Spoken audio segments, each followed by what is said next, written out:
Nick Cannon has been spewing his seeds across America for years now, and his fans have told him to slow down. What's funny is that he has also told himself to calm down. The world now knows how fertile you are. The only question remains why he continues to give birth without marrying the mothers of his children. Does he have a commitment issue? Is it childhood trauma? Is it past relationship trauma? Or is Nick Cannon just a deadbeat cheat? This is the truth behind Nick Cannon's complicated relationships and why he's choosing to populate the earth. Nick Cannon is a comedian, television host, actor, and rapper. He has been hosting Wild 'N Out for the longest time now, being one of the very few people keeping black television thriving. He was part of a gang as a teenager, but dropped the affiliations after losing a close friend. When Nick closed that chapter of his life, he decided to build his talents and got his first break as a stand-up comedian on his father's public access TV program. Nick got into rapping in 1999 and joined a group called the G4 Dope Bomb Squad, and they opened for the likes of Will Smith and Montel Jordan. His music career was going well, so Jive Records offered him a deal in 2001. He started his first record label in 2005 and canceled it in 2009 to start another one. Nick's first public relationship was with Christina Milian in 2003, when they met on the set of the rom-com Love Don't Cost a Thing. They started developing feelings for each other during the shoot, but didn't start dating until they had wrapped up the movie. Nick and Christina broke up in 2005 after he said she was his best friend.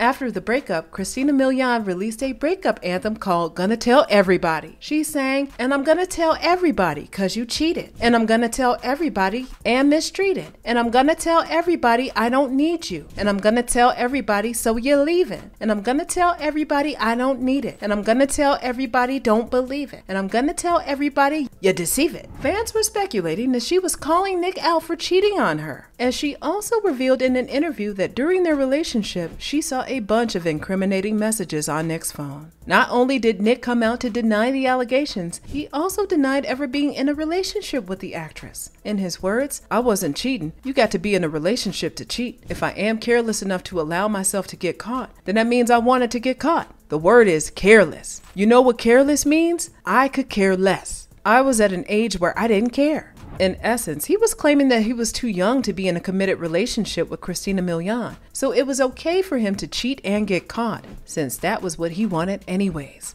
After his relationship with Christina ended, Nick started looking at Kim Kardashian in 2006. She was still with Ray J at the time, but when they broke up, Nick Cannon started actively pursuing Kim. The socialite eventually agreed to date him, but by 2007, they broke up. Nick claims that Kim Kardashian broke his heart, but in January 2007, the same month he broke up with Kim, he met and started dating Salida Ebanks. Salida Ebanks was a Victoria's Secret model, and her first high-profile relationship was with Nick Cannon. They met at a party in February 2007, and what was once a little spark turned into a full-blown fire of love. Nick was over the moon dating Salida, claiming that she fixed him and made him no longer want to be a player. According to him, "She changed me. I'm no longer a player. She changed everything." 3 months into the relationship, Nick went out of his way to propose to Salida with a 12-carat diamond ring, flashing, "Salida, will you marry me?" on a jumbotron. Yes, you heard that right. 3 months into the relationship.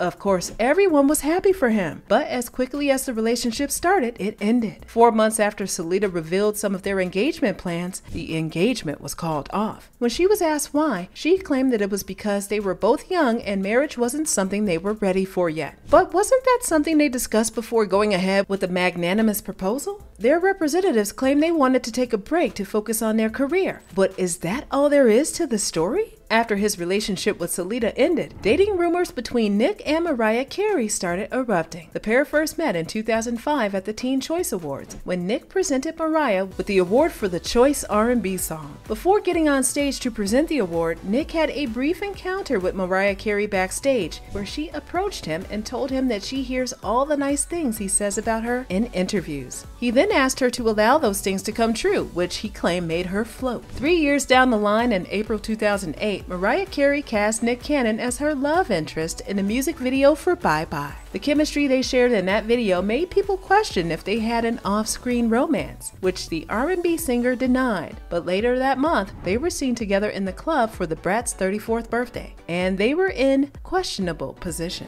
Mariah Carey was whispering into Nick's ears while he serenaded with the lyrics of Jay-Z's song Public Service Announcement. How could they deny dating with all the glaring evidence? In May 2008, one of Nick Cannon's family members revealed that Nick and Mariah tied the knot that month, barely 2 months into dating, and Nick called to tell the family after it had happened. Shortly after the family member revealed the news, Nick and Mariah came out to confirm the rumor and shared pictures of the private wedding that was held in Mariah's Bahamas home. To celebrate their union, Nick rented out the Six Flags Magic Mountain for them and their friends. Mariah claimed that she did not know a love like that existed in the cards for her, and Nick claimed that she was beautiful on the inside and outside. They made their first public appearance as a couple at the Time 100 Gala in New York, with Mariah Carey flashing her 17-carat wedding ring. Nick Cannon got married to Mariah Carey barely a year after ending things with Salida Ebanks. In fact, it was 7 months after the relationship. The excuse was they wanted to focus on their career. But if marriage was going to make them not focus on their careers, how come Nick Cannon got married 7 months later?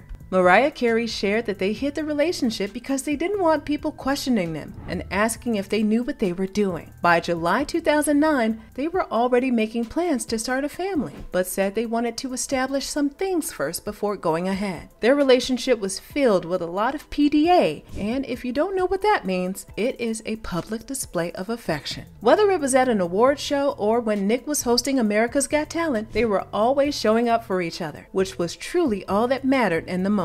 Then rumors of Mariah Carey being pregnant in 2010 started after she pulled out of starring in a Tyler Perry movie. They shut down the rumors as quickly as they shut down their dating rumors. But in October of that same year, the singer revealed that she was indeed pregnant. In December, they revealed that they were expecting twins, and on April 30, 2011, they welcomed their babies. It was the first time Nick Cannon was welcoming children into the world, but that was going to be far from the last. By 2014, Mariah Carey and Nick Cannon started to pass through hard times in their relationship, and they separated, but still kept it a secret. An insider revealed that while Carey stayed home with the twins, Nick was hotel hopping. When the rumors of their rocky marriage first broke out, they denied it as usual. By December 2014, Nick Cannon finally confirmed the rumors of their separation and said they would remain best friends no matter what. While still processing their divorce, Nick revealed in 2016 that he wasn't sure he was going to get married again. He said marriage was 50-50, and if you did it once and failed, then there's no point in doing it again.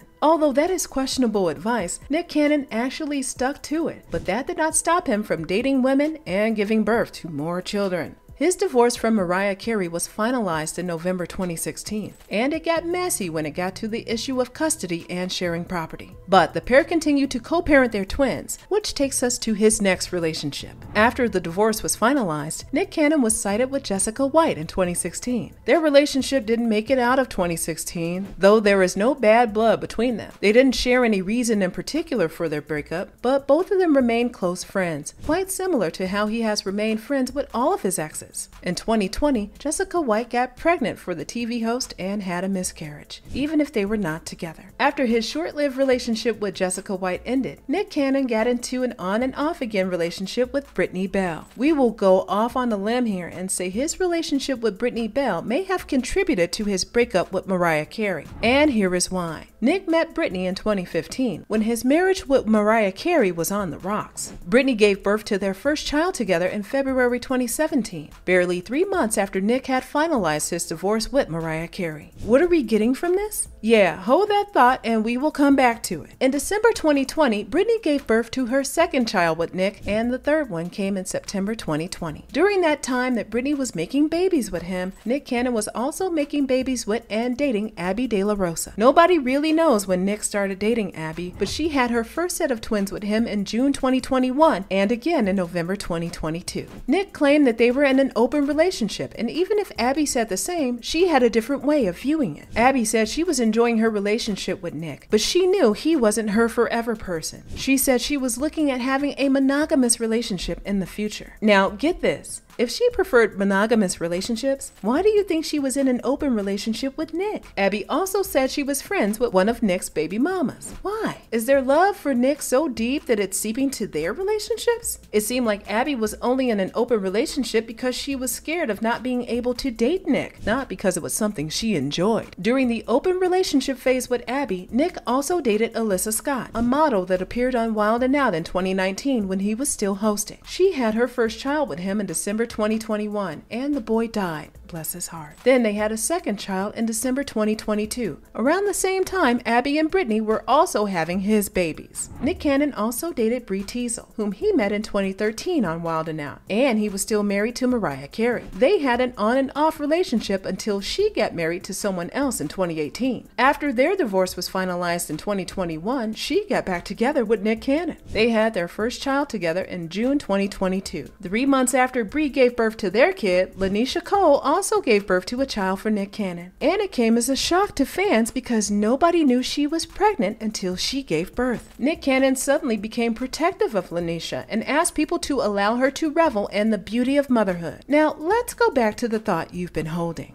Before Nick Cannon revealed that he wasn't made for monogamous relationships, looking at the time between his breakups and moving on to the next person, it almost happened instantaneously. The same month he broke up with Kim Kardashian was the same month he got with Salida Ebanks. Christina Milian accused him of cheating, but he shut it down by claiming to be nonchalant. But that should have served as a warning to all the women that got with him. It gets more sad when you realize that he broke off his engagement with Salida because he wanted to focus on his career and got married 5 months later to Mariah Carey. When he shared his view on how he didn't like monogamy, he was asked why he then went ahead to marry Mariah Carey. He claimed that it was because it was Mariah Carey. Who wouldn't want to get married to her? If we are being real, Nick Cannon married Mariah Carey so he could tick off an imaginary box on the list of cool things he did in his lifetime. Nick met Bree Teasel in 2013, and a year later in 2014, his marriage with Mariah Carey became rocky. Although they never revealed the reason, it's evident that it's because another woman stepped into the picture. The dots are literally connecting themselves right now. Out of all of his partners, Christina Milian was the only one that called him out on his infidelity, and he embarrassed her in return. Nick Cannon talked to the Shade Room, and when he was asked why he didn't want to commit to at least one of his baby mamas, he said he didn't have the bandwidth for a relationship. He claims to still love Mariah Carey, Bree Teasel, Abby De La Rosa, Lanisha Cole, Alyssa Scott, and Brittany Bell. So committing to one would be a disservice to the other. If you think the statement above sounds cute, I'll have to stop you. Nick refusing to commit but claiming he loves the mothers of his children is hypocritical. When he was with these women, he cheated on them before eventually realizing he wasn't cut out for a monogamous relationship. Now you may think he's somebody that knows what he wants, but you'll be very wrong. Nick Cannon claims that monogamy is wrong as it can lead to selfishness and ownership. But at the same time, he will withdraw financial support from his baby mamas if they decide to date another man. Is that also not ownership? It's a form worse than ownership because he's tying down to women with babies, spilling his seeds everywhere, but not allowing them to meet other people. He's also going to stop providing for his children when he's no longer able to benefit sexually from their mothers, which means he thinks there's a logical reason to be a deadbeat dad. Do your children stop being your children when you no longer have access to their mother? Then wouldn't it be better to give the mother 100% custody if you are going to leave when she decides to move on with her life? If you are wondering why women keep having kids with Nick Cannon, then we are on the same page. Their major excuse is that they share a deep connection with Nick Cannon. But does he share that same connection with you? In all of his relationships, it has always seemed like the connection has been one-sided, and Nick has successfully convinced these women that he's doing them a favor being with them. And let us explain. In an interview, Nick was asked about his process of choosing the women that give birth for him. He started by claiming he was a germ freak, so he would first sleep with them wearing 2 condoms before things got serious. When they start sleeping over at each other's houses and showering together, a level of trust has been built for him. So he would decide to go raw and make them his baby mamas. In all of this, Nick didn't mention anything about building a genuine connection with the mothers of his children. It appears that when these women first start dating him, they have to perform constantly